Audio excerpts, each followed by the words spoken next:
"Sorry," said Ben. "I can't." He hadn't planned any of this. It was just sort of happening. "Why not?" said Dad, with that about-to-explode expression Dads liked so much. "Because," said Ben, "I'm not eating any more vegetables until people stop shooting each other." Later that evening, after Mum and Dad calmed down, Ben explained that his strike wasn't just vegetable-based. "I won't be tidying my room either," he said quietly, "or clearing the table, or taking the bins out, or doing homework, or being polite to relatives." Dad ran his big raw butcher's hands through his thinning hair. Ben hoped all this wasn't going to make Dad's hair go even more thinning. For a fleeting moment, Ben was tempted to tell Mum and Dad he was only joking.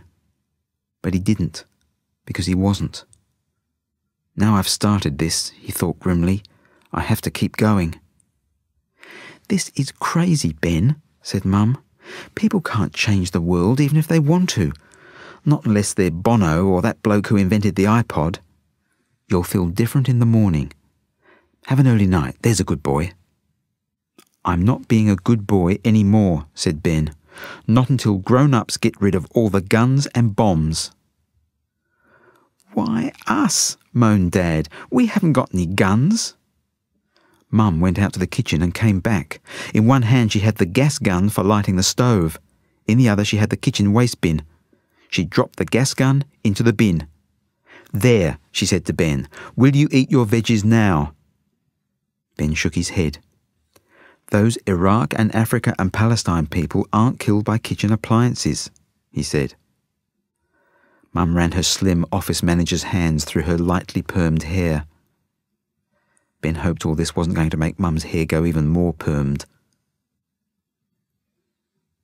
At bedtime, Claire came into Ben's room for a chat. "You're making a big mistake, you know," she said. "You might think this is a clever way to get out of eating veggies and clearing the table and all that other stuff, but it's not." Ben could hear the distant sound of gunfire in the living room. Mum and Dad must be watching the late news. "I tried something like it last week," said Claire. "I told Mum I wasn't going to stop biting my nails unless she let me wear nail polish. So she let me wear some, and I forgot, and my finger got glued to my mouth."